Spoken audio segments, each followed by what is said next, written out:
together with Earle Sports Bets. Yeah, the twins, they be checking in, stacking up. Green is the scene that you're stepping in. Winning is a trend, and we stay making dollars. Nerd talk with the sports bet scholars.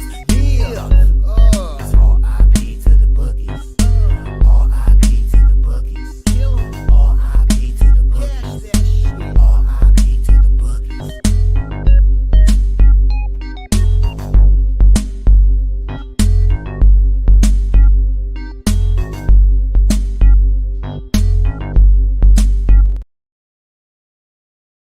We are live. Welcome back to another edition of the Earle Sports Bet Show. My name is Nicholas Earle, just me today, as we have, I believe it's 8 games in the NBA, 6 in the NHL here on Friday. Welcome to Trade Deadline Friday in the National Hockey League. We had some moves last night. We have had trades going forward. We're going to have trades galore today, so tread lightly on today's card. I have not bet anything yet in the NHL.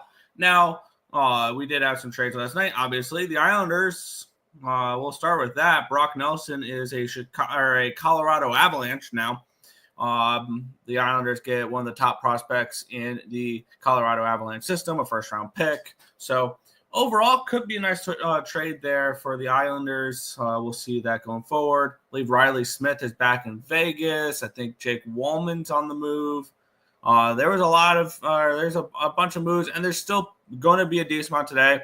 Mikko Rantanen is rumored in trades with from Carolina. I'm hearing the Stars name out there. There's a lot that we have to pay attention to today. We also have 6 games in the NHL as well. But yeah, we'll recap yesterday though, and then we'll get into today's card. Yesterday could have been a profitable day for me if the Knicks didn't blow the lead at the end there, because they led. It felt like wire to wire. It felt like they led, and then they go to overtime and don't cover the 3.5. That was the difference between because that was at the end of the night. That was the difference between positive and negative for me. Carolina puck line did not get there. They win by 1 against Boston. So the first loss there, fading Boston since the Four Nations faceoff for me. Winnipeg -1. They get the job done. I did not end up putting that up on the site because after I bet it, it was Eric Comrie confirmed, which definitely gave me cold feet. So that was frustrating there. St. Peter's -3.5 was a loser. They ended up losing in overtime as well. So overtime games did not go in my favor when it came to basketball yesterday.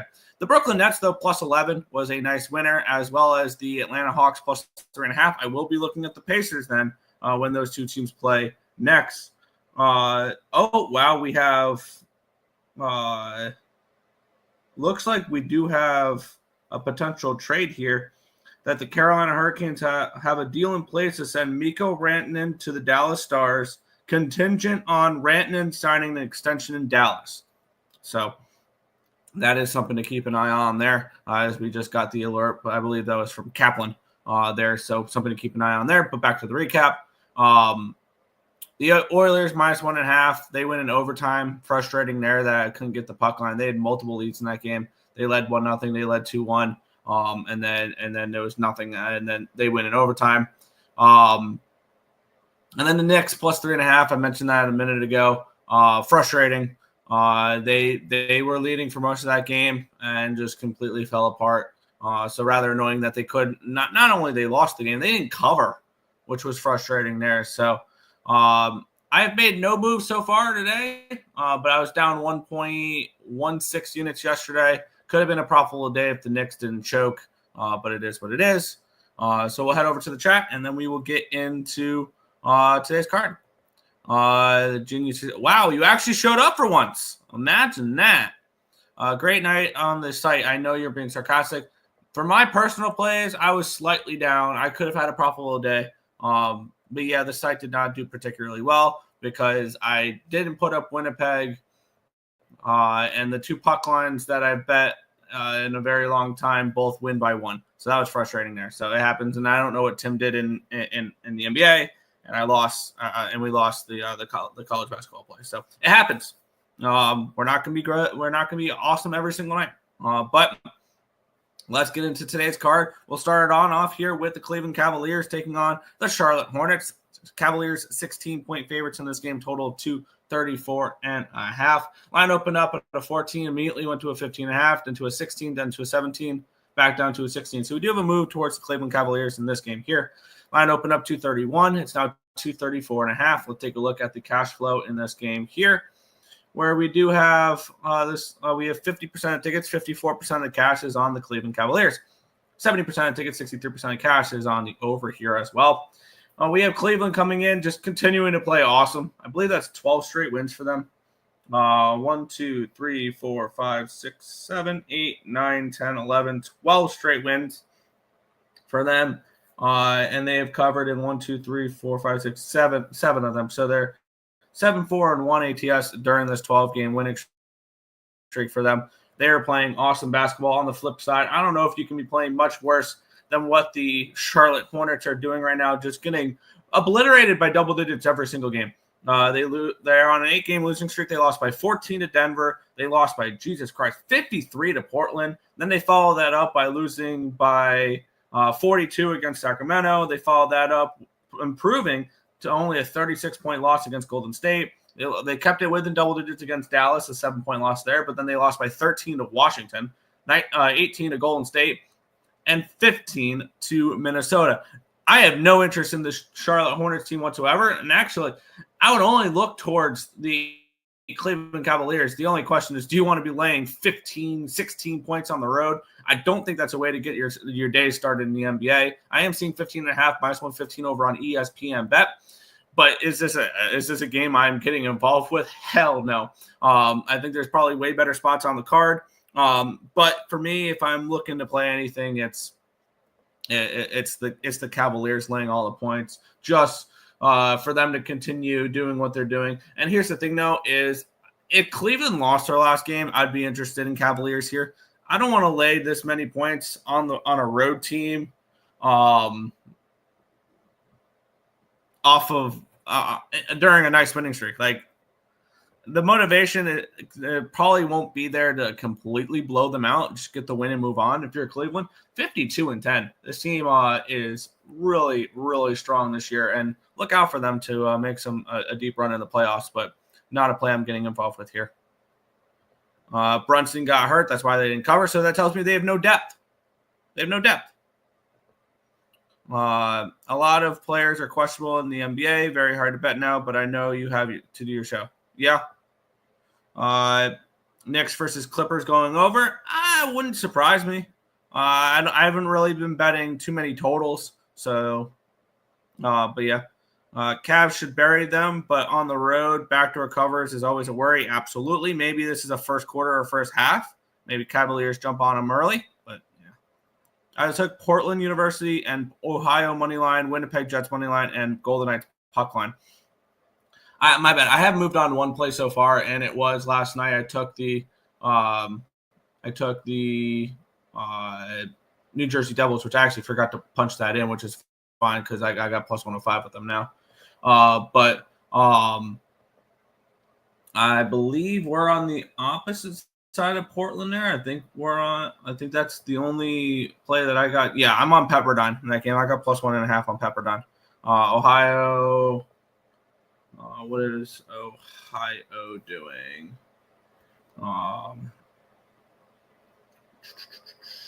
Ohio. I have them around the 1, so I think that number is correct. Cavs team total over. Team total, they should win this, 125.5. It's one way not to do it, yeah. Morning, what's good, Markel? Everyone going to bet the Clippers, and I go bet the Knicks. Let's take a look real quick. It looks like, wow, sharp money coming in on the Clips, 43% of the tickets and 62% of the cash. We'll talk about that. That'll be the last game we cover on the NBA card. But it looks like sharp money coming on the Clips there. Do I want to lay 7.5 is the question. Radford, Winthrop, and UNC Asheville drop the points. Let's see. Radford.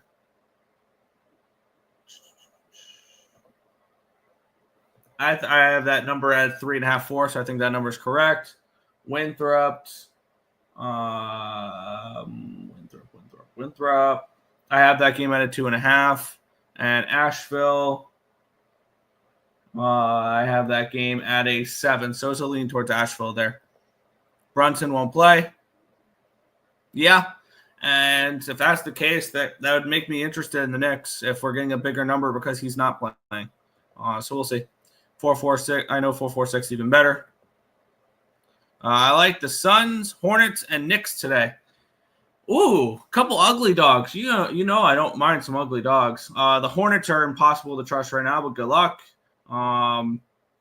Phoenix could be an interesting look. And the Knicks, yeah. If he's out for a while, the Knicks are in trouble. Here's the thing, though. The Knicks, I think, are fine. And I think if you're the New York Knicks, the only thing you're worrying about right now is making it to the playoffs healthy because they're in the playoffs. They're very comfortably in them. They're going to have home court advantage in the playoffs, and they're really not going anywhere. Like seeding wise, when you look at this New York Knicks team, they are currently 5.5 games behind the Celtics, and they are currently 3.5 games above the Bucks. I don't see them going anywhere when it comes to standings. I think they finish at the 3 seed there and probably get Detroit in the first round, which is not a bad matchup for them. So a very young Detroit team making the playoffs for the first time in a while. But yeah, I think the Knicks will be okay. I'm not saying they're going to be world beaters, but they will survive. They will survive without him if he's out for a week or two. Yeah. Brunson is the Knicks. His ankle got twisted bad. They are holding their breath. Absolutely. And I'm not saying that I'm not saying losing Brunson's a good thing for the Knicks. But at this point in the season, they really don't have much that far they can drop. Like, unless they absolutely bottom out and they lose 8 in a row, then we're talking them potentially getting like what, in the 5 seed? Like even then, like the Knicks will be okay. They're not going to move that much, if any. I think they will still finish as the 3 seed. But we'll continue on. A beauty of a matchup here. The Utah Jazz taking on the Toronto Raptors. The Raptors are 5.5, and I'm starting to see some 6-point favorites out there. Let's take a look. This line opened up 4.5 immediately, went to a 5.5, and then now we're seeing 6s. So we do have a move towards these Toronto Raptors. Line opened up to 30. It's now 229.5. Let's see if the money correlates with that here, where we have Toronto getting 56% of the tickets and 54% of the cash. So that makes sense that the line is moving towards them. 82% tickets, 83% of the cash is on the over here as well. Let's take a look at this matchup. The Raptors are coming in playing better basketball. They've won back-to-back games against the Orlando Magic as 7- and 6-point dogs. That's also their first game back after a 4-game road trip where they're in Indiana, Chicago, Orlando. And then after this, they get, just a world beater of a schedule where they get to play the Washington Wizards twice in a row, and then they will play the Philadelphia 76ers. So kind of interesting there. On the flip side, Utah is coming in off of a loss in their last game on the road.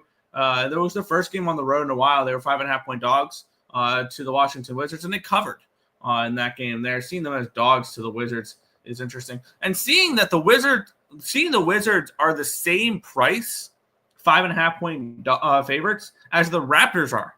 Is that telling us that the Wizards are the same as the Raptors, which is interesting there?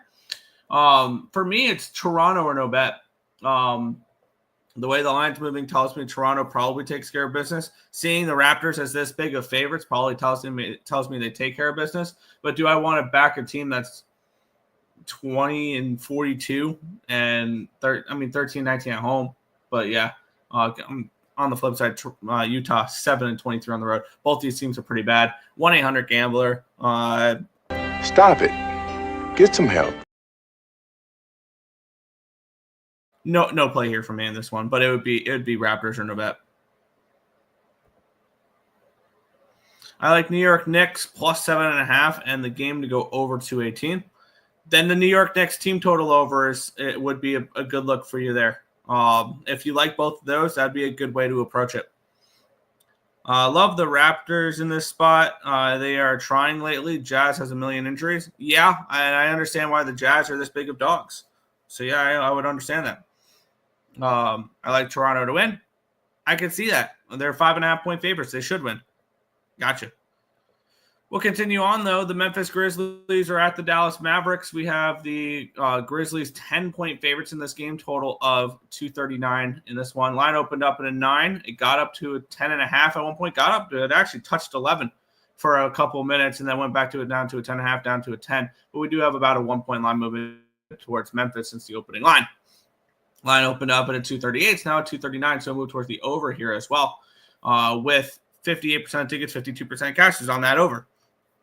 We have 76% of tickets and 75% of the cash is on the Memphis Grizzlies in this game. The line's moving towards them at the very least. Memphis is coming in on 4 straight losses, and they have failed to cover in those 4 games as well. And they've actually not covered. They are 0-8-1 in their last 9 games ATS. That is putrid, this Memphis team. But on the flip side, do we really want to back the Dallas Mavericks right now, who have really struggled? They're coming in off of the 30-point loss against the Milwaukee Bucks in their last game. And then previous to that, they got beat down by 24 against Sacramento and by 15 against those same Bucks. Their only win in the last 6 games was against Charlotte, which everybody's beating Charlotte right now. So it's very tough to trust this Dallas Mavericks team. The only thing is, do we trust Memphis laying this many points at home? This is a pretty simple. I don't want to. This is a tough NBA card. There's one thing I'm picking up on now, and for me in this game, I have no interest in this one whatsoever. It is a pass. I can't even give out a lean because I want to lay the 10 with the Memphis Grizzlies in this game, thinking that they've lost the last few in a row. They're failing to cover. So maybe this is a buy low spot on them, but you're laying 10 on the road, and that's really not a buy low in my eyes. So ultimately, I think this is another no play. I'm sorry if I keep passing on all these games. It's just they don't correlate for me right now to just go ahead and bet a game to bet a game. I'm interested in the Grizzlies, but I maybe kind of think that the Mavericks are bet against right now, but I don't really trust the Grizzlies laying double digits on the road right now. So easy pass here for me. How I wish I wasn't right about chalk last night. Thank God not a chalk puck line night. Yeah. It was the favorites went 9-0 yesterday. I had a feeling that I knew something was. I knew it was going to be something along those lines. When somebody who likes to advocate for betting underdogs, I couldn't find an underdog I truly liked. And that kind of tipped me off to be like, oh, maybe this is just a pure chalk night. And on Flip, I cashed a few different parlays on Flip, the app that gives you the free money or whatever. And I cashed a couple parlays with that, with like Carolina, Edmonton, and then I had one with Carolina, Edmonton, and Dallas, and Colorado, and not Tampa Bay, but Florida, and Winnipeg. Like I had a couple nice ones, and I made a couple bucks on that last night. Obviously, nothing huge because they only give you a couple bucks to work with, but still, I've been able to turn $1 in free play up to I think $26 on that now, and I'm going to try to keep doing that and keep playing parlays on that book because it's just purely entertainment, that book. So, but yeah, I had a few parlays that I cashed with last night on free money stuff. Timberwolves versus Heat going over 2, huh? 215 is a low number. I don't know how to approach that one. Definitely, I'm more of a side better in the NBA now. I haven't bet many. I haven't bet many totals in the NBA as of late. I think the only smart way to go is the Memphis Grizzlies. Dallas has no Kyrie Irving. Yeah, the game to back Dallas, in my eyes, would have been against Milwaukee because it's the first game without the star player. But yeah, I can't trust Dallas now. I think now is the time you start to bet against them, but not laying double digits on the road. Jared Jackson is out. Morant playing with bad shoulder. 10 is too much. Mavs backdoor cover contest play. And yeah, I can understand that argument. There's a reason I didn't bet the game. Pass. Yep. I really don't blame you for passing on it. Yeah, it's a tough card right now so far. Oh, shit. Good shit. Yeah, it was fun. But we'll keep on going here. The Minnesota Timberwolves taking on the Miami Heat. We're seeing 5 for this game, total of 215. Line opened up at a 4, and it's gone up to a 5 for Minnesota. So we do have a line move towards the T-Wolves in this game. And then this line opened up 215.5 down to 215. So we do have a move towards the under here as well. 89% tickets, 91% of cash on the over, which tells me probably an under is worth a look. But yeah, I don't really bet totals in the NBA right now. And then we have 68% tickets, 65% of cash on the T-Wolves, which makes sense that the Lions move towards them. Let's take a look at this matchup here. I did back the Heat in their last game. They were 10.5-point dogs against Oklahoma City at home. They covered and it actually got up to a 13.5. This Miami team has been covering as of late. And on the flip side, I don't trust Minnesota. They're off of 3 straight wins and covers. It's against Phoenix, Philadelphia, and Charlotte, though. So that's not enough to prove anything to me, really. And not a spot that I'm overly excited about backing the Timberwolves just because they've won a few games in a row against bad teams. On the flip side, Miami, they covered against Cleveland. They've covered in 5 in a row, and they've been a dog in all but 2. They won one covered as 8.5-point favorites against Washington. They won and covered as 2.5-point favorites against Atlanta. So this is a Miami team that I've actually backed a few times lately, and I kind of want to go back to them here in this game. And it's just pretty plain simple for me. I don't want to. I want to fade the Minnesota Timberwolves as road favorites. I think that's probably the way to go at it. Is this Miami team? I think is bet on until further notice, potentially, because they have been playing. And if you've been riding them a little bit, keep riding them. But I'll take the 5.5 here with the Miami Heat in this game, plus 5.5, minus 110 over on Bet365. I think there's value on this Heat team going a little bit forward here. And we're starting to see them play better without Jimmy Butler, maybe suggesting that maybe he was a little bit of a locker room cancer and he was an addition by subtraction. So for me in this game, I'm going to take a shot here, fading the T-Wolves. Give me 5.5 with the Miami Heat in this game here. Let's see. 240 too high. Injuries goes under. Fair. I like Miami Heat at home plus 500. Yeah. I do have a question for the program, Mr. Earle. Why is the spread called the side? Because you're taking a side in the game? Because you're choosing which side you think is going to win? I don't know. It's just what I've called it. I'm most definitely not touching any NHL games tonight, though. Maybe. They will win barely. Tyler Herro is out. He's been out, though. So, and they've still been covering. So, pass.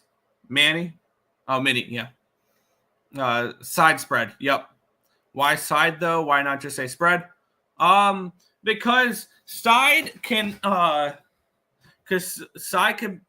be referring to both spread or money line. You're just picking a side of the side you think is going to win. You're choosing sides. Okay. If Tyler Herro comes back, I love the game to go over. I can see that. I'm told the Senators and the Sabres are working on a potential trade, which may include forwards Norris and Bernard Docker. Wow. Earle seems confused. No. We'll move on, though. This is an interesting number here. We have the Oklahoma City Thunder at home against Portland, and they're 2.5-point favorites now. There's got to be, Shai Gilgeous-Alexander's out or something along those lines? There's got to be a big injury here. Why are the Thunder this? There it is. Shai Gilgeous-Alexander's out for rest. Isaiah Hartenstein's out as well. So is Lou Dort. So is Williams. So is Wallace. So is Mitchell. So they have a lot of players out. Who the hell is going to be the starting lineup here for this Oklahoma City team?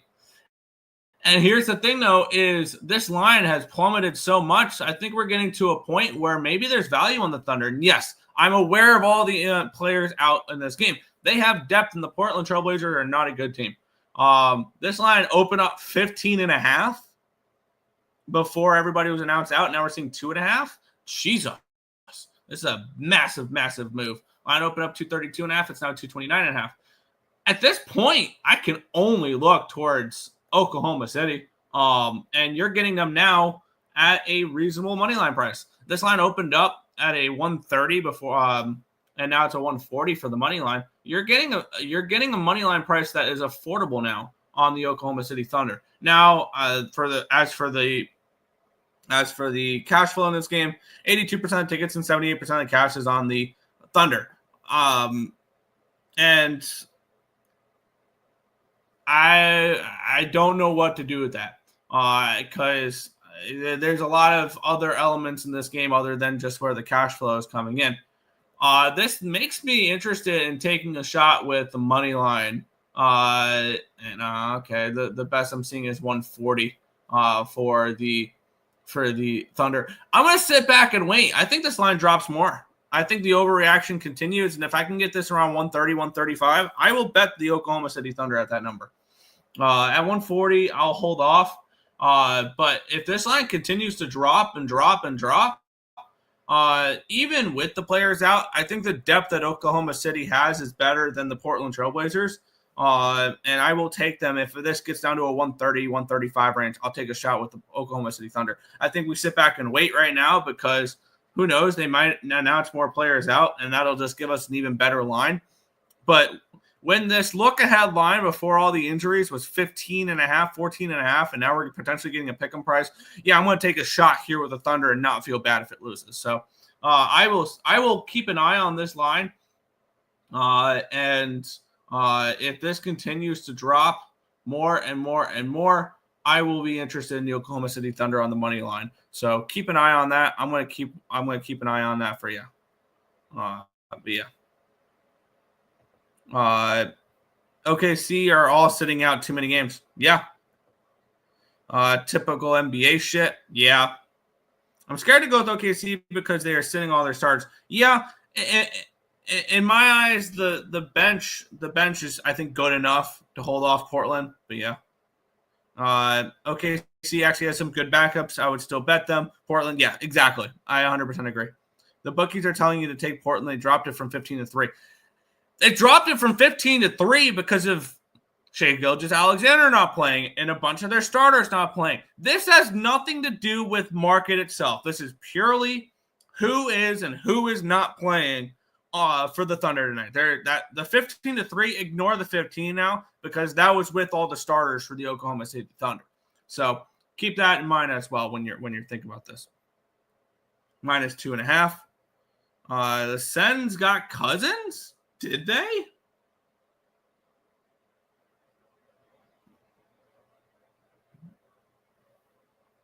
Did they? That's that.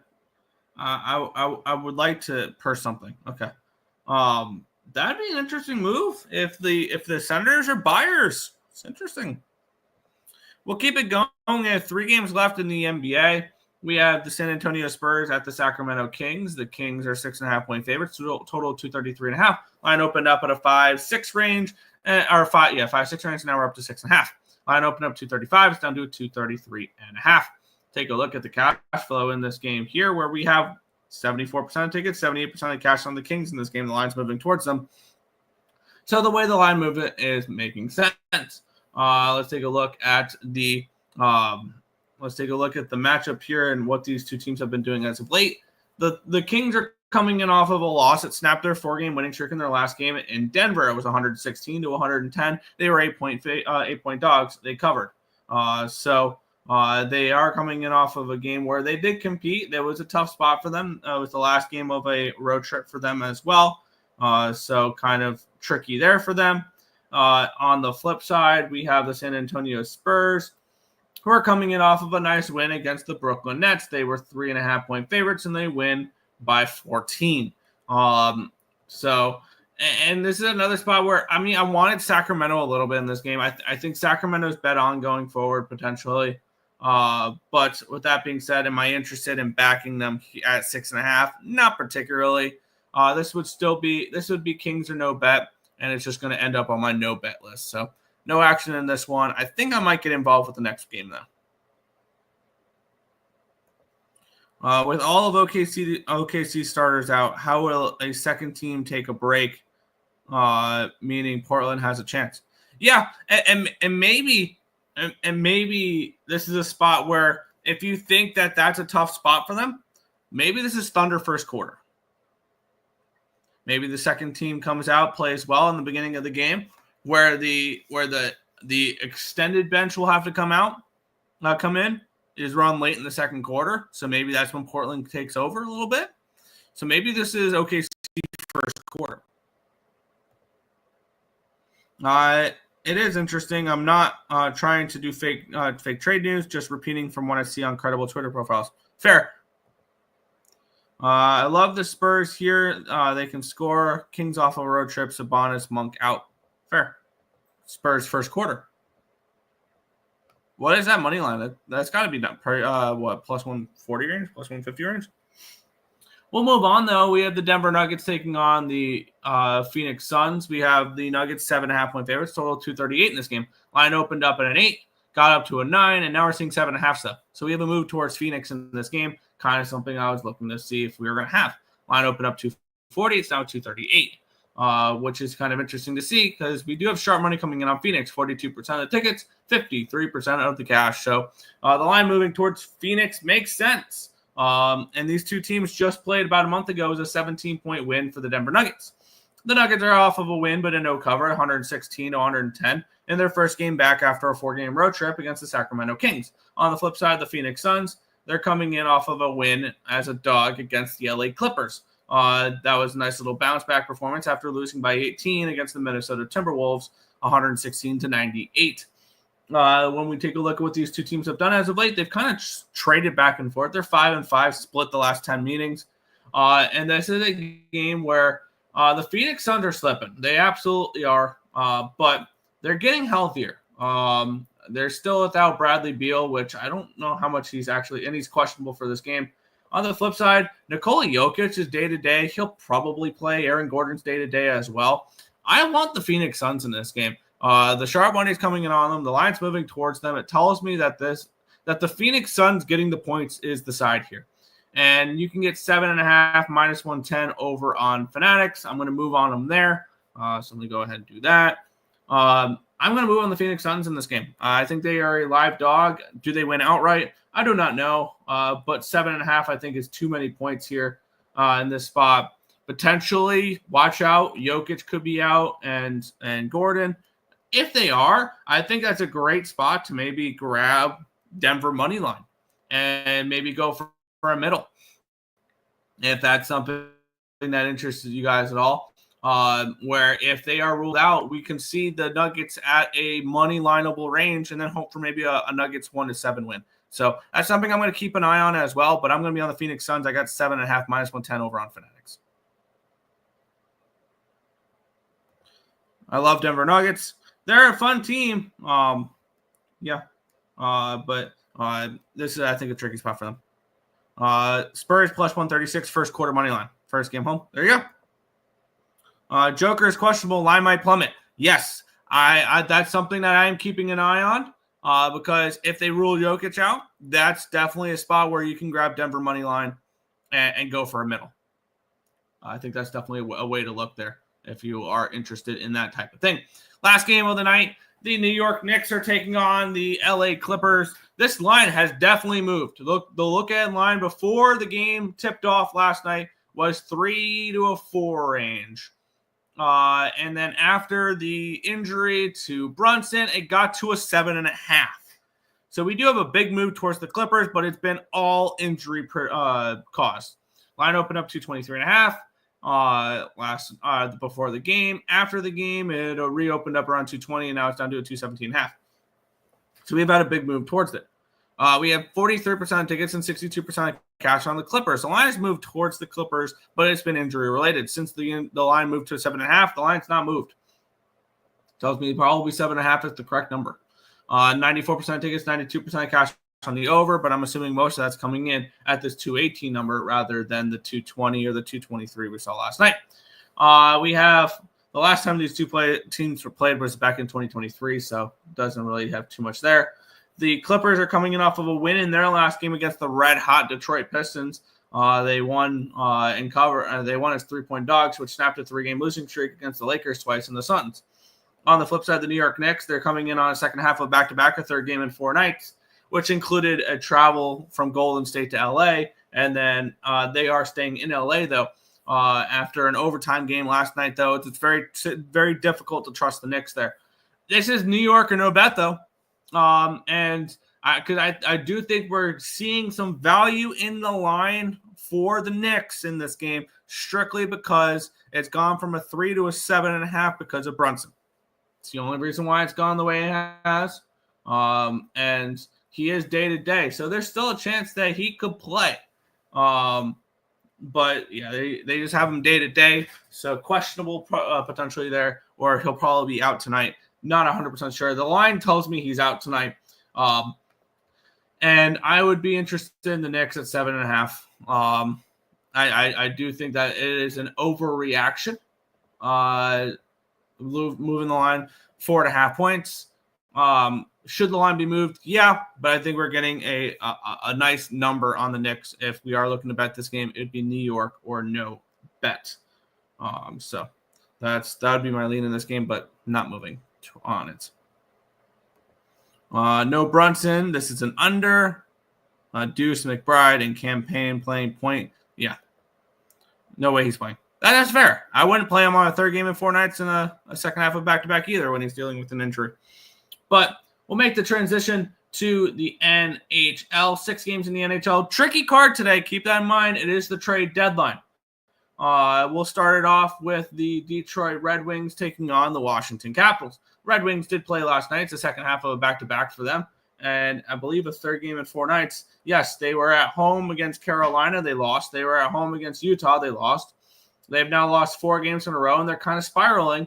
And the question is, is this a team that's just going to fall off and completely miss the playoffs? The only question is, do you want to lay this type of number with the Washington Capitals? They have failed to cover a favorite puck line, which is what you're going to need to bet with them here, because the -1 line's not bettable, because the -220 and +115 is -149. That's not a number you will catch me betting. So we have to ask, are the Washington Capitals worth backing at this number? I think the answer is no.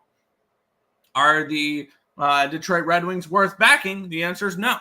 And I would expect potentially Washington makes some moves here. Saw a report saying Anthony Beauvillier could potentially be is heading to Washington, I'm hearing, which he's a depth guy at best. But the Capitals are a team to keep an eye on for trades today, because I think they could make a couple to bolster their team a little bit. They are first in the Met. Am I back in this game at all? No. The Capitals probably win this game. I don't trust them to cover a puck line, which is what you're going to have to do right now, and I don't lay -200. So simple pass for me here in this one. Maybe this is one where I just toss them in a parlay on flip where I get the free money. So other than no interest in this game whatsoever.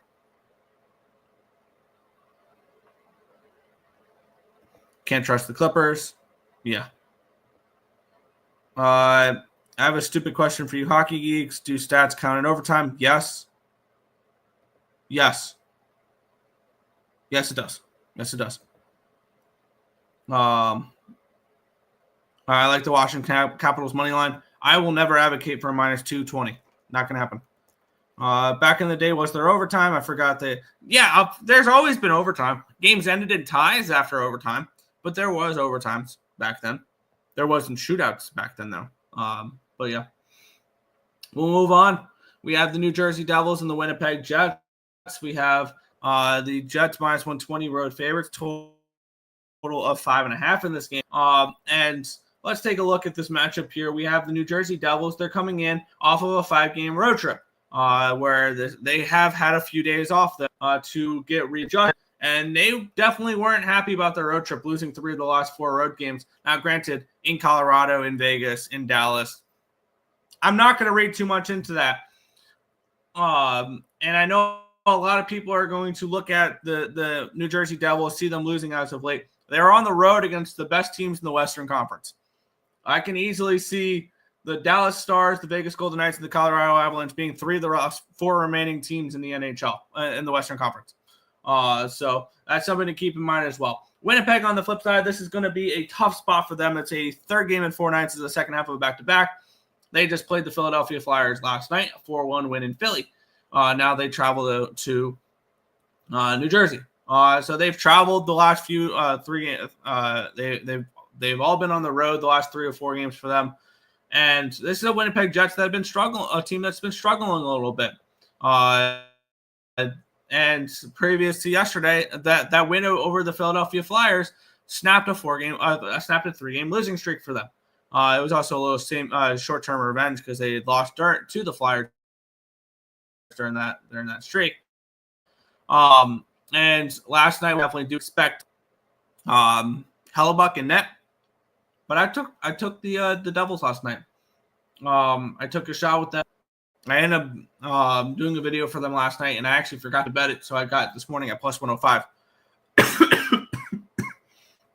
I think there's value on this Devils team. I do. And I think a lot of people are selling this team because of their injuries, which, yes, there are injuries on the side of the New Jersey Devils. Obviously, Jack Hughes is out for the remainder of the year. Dougie Hamilton is out as well. But keep an eye on the Devils, because I do think that this is a move this is a team that could be jolted by a trade today. Because with Jack Hughes going on the long-term IR, that frees up $8 million in cap space. Don't be surprised to see the Devils make a move today during the trade deadline. And it boosts and it gives this team a little bit of a boost today. And also, I mean, I would expect Winnipeg to be making moves as well. But this is a Devils team that, yes, they're dealing with injuries. Dougie Hamilton could be back today, though. He's listed as day-to-day. The blue line does leave a little bit to be desired for the Devils right now. But with that being said, I think there'll be value on the Devils going forward. I think they caught the Winnipeg Jets in the 3rd road game in 4 nights in the second half of a back-to-back. I think that it gives the Devils a really strong opportunity to catch a potential fatigued Winnipeg Jets team. So I'm on the New Jersey Devils. I got plus 105 this morning.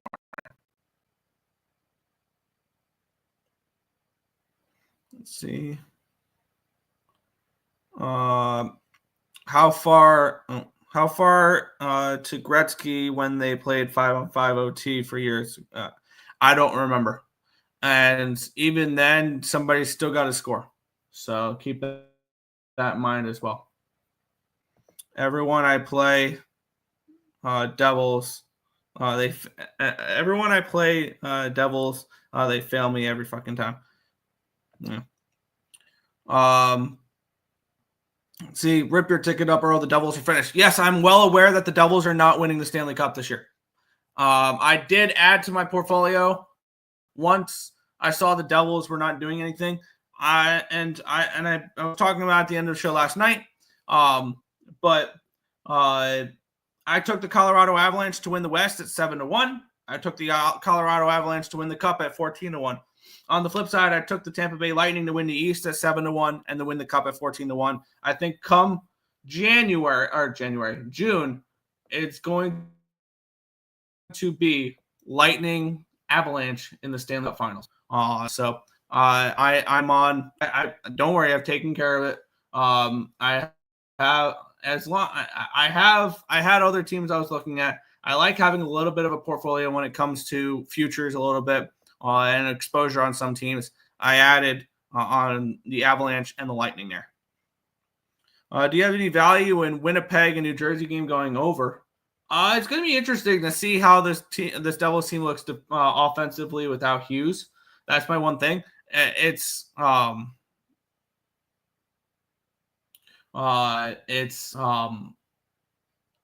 it's a heavy juiced under. So if you can find a 5, I don't hate it. I do not hate it at all. Wasn't it great to see Sproat smacked around yesterday? 4.5 ERA in spring for the future Hall of Famer. Whoever called him a future Hall of Famer, I have no idea what you're talking about. I think he's a 3 starter. He's still very young. He's developing, and he's going to be in AAA to start the year and in spring training. Okay. Did you copy your Capper internet friend McGinnis with that Lightning pick? No, because I had the Lightning over point total in the Windy Atlantic heading into the season. I liked them, and I wanted more exposure on them. I wanted to see a little bit more from the Lightning first. I do have, because I did take them futures on them in the beginning of the season for point total and for division. I wanted to see Vasilevsky, how he looked. Vasilevsky looks like a Vezina finalist now, and this Lightning team, with the experience they have in the playoffs, and I love the addition of Jake Gensel. And this is a Lightning team that I've been high on since preseason. So no, I didn't copy him. I don't even watch him that often. So I commented on his post because I have already been looking at it for weeks. I was just trying to find the right time to pull the trigger for it. So no, I don't copy people. Sorry. I know you think I do, but I don't. I do my own capping. I do my own research, and I don't copy for people. And that's one thing I always say is if I hear a bet I like, I will do my own research and look into it, and then I might bet it for myself. But I do not tail people. I do not copy people. I will look into plays and things along those lines, but I do not copy people or tail. That's something I've never done, and I never will do. But let's keep on going here. The Utah Hockey Club taking on the Chicago Blackhawks, -165. Road favorites for the Utah Hockey Club, total 6 in this game. Utah looking good as of late. They are on a nice little win streak for the last 5 games. They did lose to the Devils, but they bounced back after a 5-day break with a win over the Red Wings. Now it's the second half of a back-to-back, though, and you're asking them to lay a number here on the road. We have the Blackhawks coming in off of an overtime loss against Ottawa. They did push them. This Blackhawks team has been playing a little bit better as of late, and I would like to know if it's going to be Spencer Knight in net. If it's Spencer Knight in net, I am very interested in the Chicago Blackhawks. So I want to take a look here if they've announced anything there. One thing to also keep in mind is that the Blackhawks are going to be selling pieces off today. So that's something to keep an eye out for. Spencer Knight confirmed. Okay. I'm very interested in the Blackhawks in this game. I want to back the Blackhawks when Spencer Knight is in net because he's the player that they got in the Seth Jones trade. They also got a first-round pick for him. I think he's going to make a difference, and it's going to be great to see the Blackhawks with competent goaltending with Spencer Knight. I am high on him. He was a very good prospect goaltender, and I think he is somebody where he is bet on as a dog with this Blackhawks team. And I am going to move on Chicago here. I think this is a tough spot for Utah. These two teams also, I believe, just played. Yep, these two teams played on February the 25th. It was a 2-1 win for the Utah Hockey Club. I think this is a little bit of a bounce-back spot for the not a bounce-back spot, but, I mean, it's a shortish-term revenge game. And I do think the Blackhawks are improved since then. Now, granted, there will be trades for the Blackhawks today. I wouldn't be surprised if they trade away Teravainen. I would not be surprised away Ryan Donato. I think there's a few spots that a few players that they could trade away the Chicago Blackhawks. But at this number, I don't think the Utah Hockey Club should be laying this type of number on the road today. And I think this is a good spot for the Blackhawks. So I'm going to be on Chicago at +145 over on ESPN Bet. I think they're a very live dog in this game. And keep in mind, favorites went 9-0 yesterday. Look for some doggies today because I do think there will be value on some dogs after the favorites dominated last night. So I am on the Blackhawks here at +145. I see your comment on his tweets all the time. You copy me? No. Not even as a joke. No. Thank God Earle doesn't copy ISX. LOL, joking, my friend. Okay. How many units down? Minus 100? Oh, ISX. Yeah. I don't know what his record is, and I won't comment on it. We'll move on, though. The Minnesota Wild are taking on the Vancouver Canucks. We have the Canucks minus 135 home favorites, total of 5.5. This could be a weird day for the Canucks because this can go in one and two directions. The Vancouver Canucks can sell off pieces. They can trade away Elias Pettersson, and they can look to make moves, or this team can go and buy, or they can do a bit of both. This is a confusing day for the Vancouver Canucks. Regardless, I think there will be a lot of roster manipulation today and roster movement today where there's going to be a lot of players playing with players they've never played with before. And this has been actually a series dominated by the Minnesota Wild. They've won 9 of the last 10 meetings against this Vancouver Canucks team. The last meeting was back in December. It was a 3-2 overtime win for the Minnesota Wild. The Vancouver Canucks are coming in off of a win in their last game. They're minus 205 favorites. They squeaked out a win against Anaheim. This is a bet against team for me. The Vancouver Canucks, especially as a home favorite.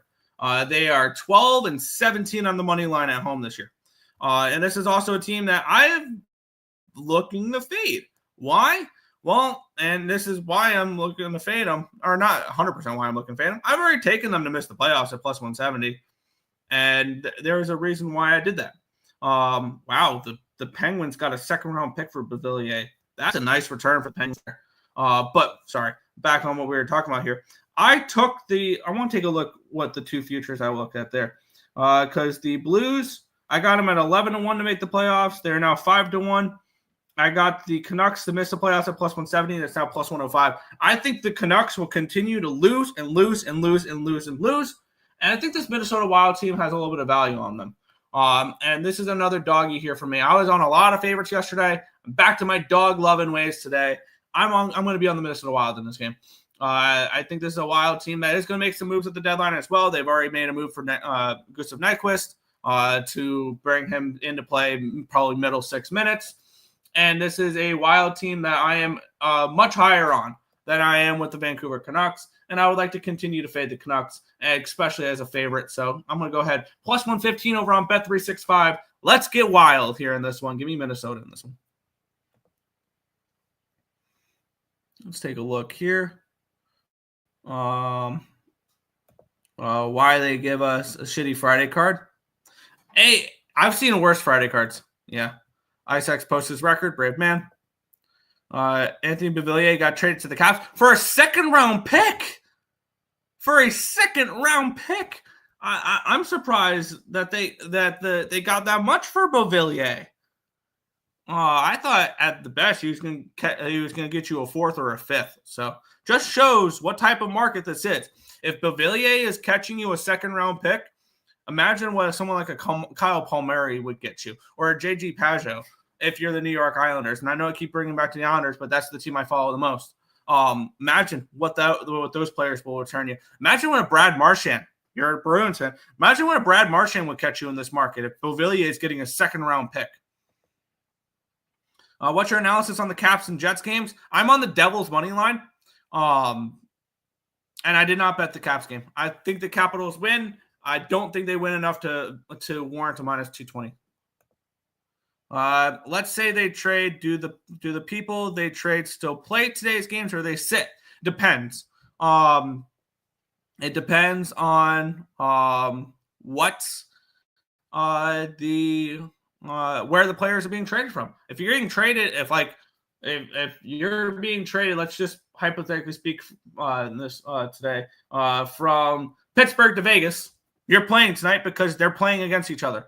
But if you're in Vegas, let's just say you're a Pittsburgh Penguin like Beauvillier, and you get traded to Washington, and you're in Vegas right now, but you get traded to Washington, you have to travel across the country, you're probably not playing tonight. So it really depends on the player, depends on how far they have to travel for tonight's game, and it depends on when the trade gets traded. It's moved. Most likely, you won't see players play today that are traded unless they're traded early in the morning, or they don't have to go far. So there's that. Cousins did go to the Sens. That's interesting. I want to see what they got in return. Looks like over Rantanen, they're on a stalemate. I want to see Rantanen stay with the Hurricanes. They get bounced in the first round and they lose out on Natchez there. Black Minnesota Wild money line plus 110. Yeah, I'm on the Minnesota Wild there. I couldn't name one player on these teams. Well, okay, it is pretty insane. Yeah. Ice you have Guts, Earle is chicken. I mean, I'm not, but I mean, it is what it is. I can show it off right now. My record in the NHL. Let me get it up because I have it right here. Apply filters. Leagues, NHL.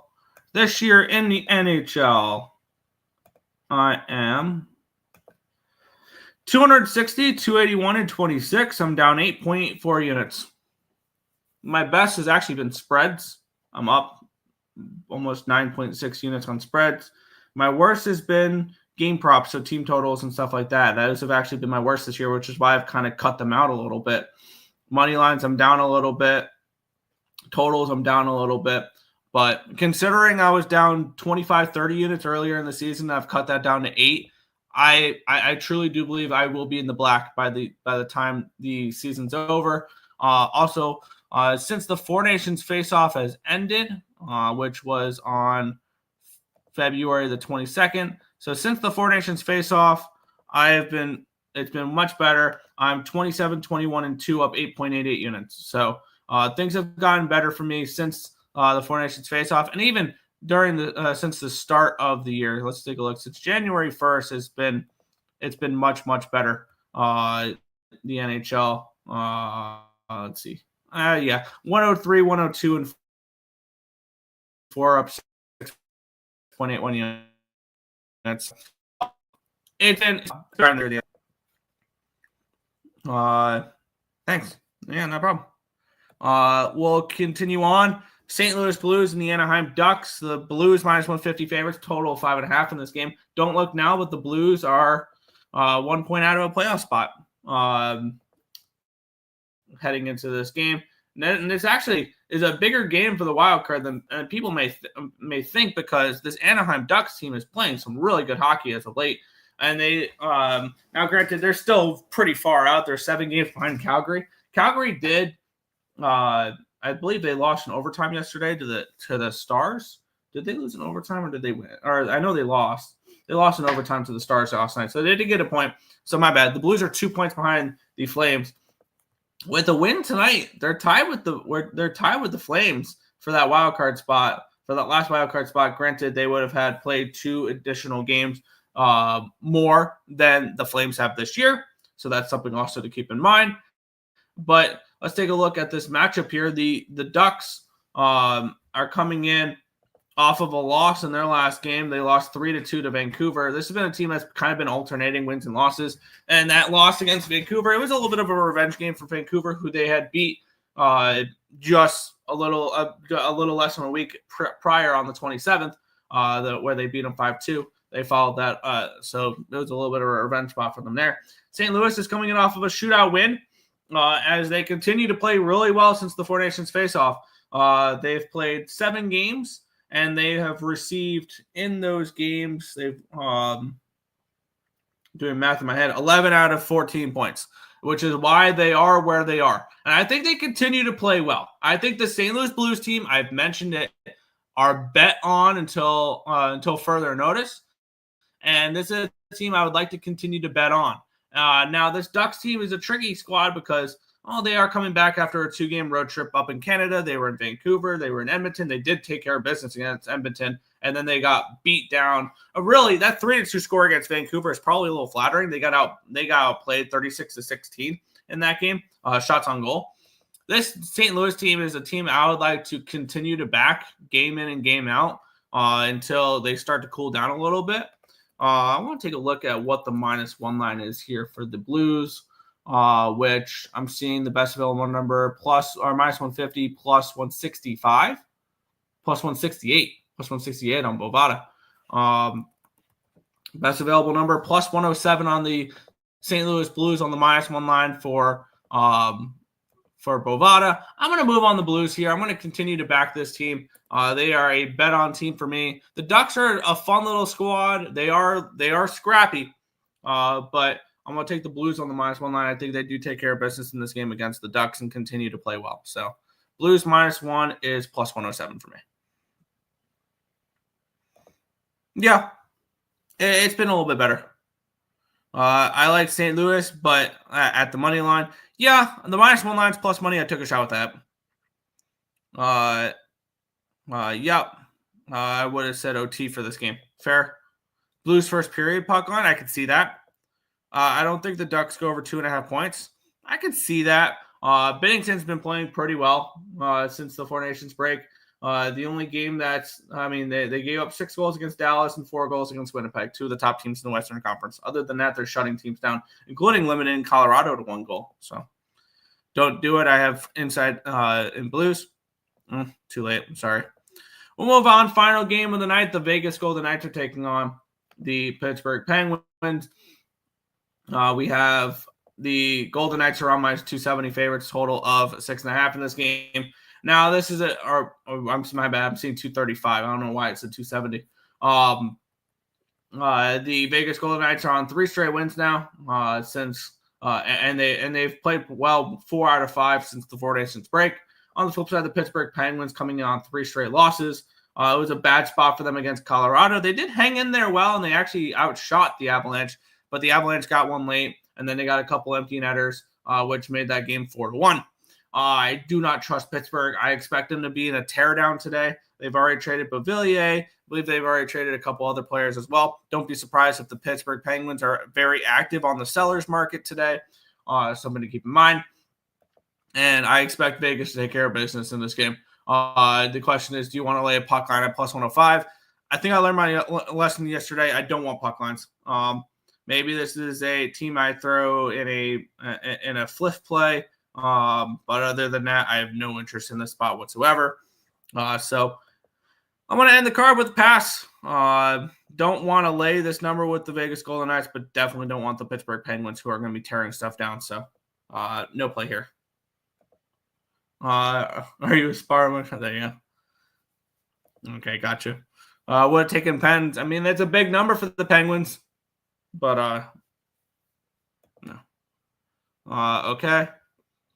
Pittsburgh team total over 4.5. Ride the train 5.5 plus 380. That's not a bad look. I could definitely see the Vegas Golden Knights kicking the crap out of Pittsburgh in this game. Definitely a potential outcome. But that is everything for today's card. If you guys have not already, be sure to hit that thumbs up button. Subscribe to the channel. Turn on post notifications so you guys are notified each and every time we are live here at ESB. But that is going to just about wrap up the show here.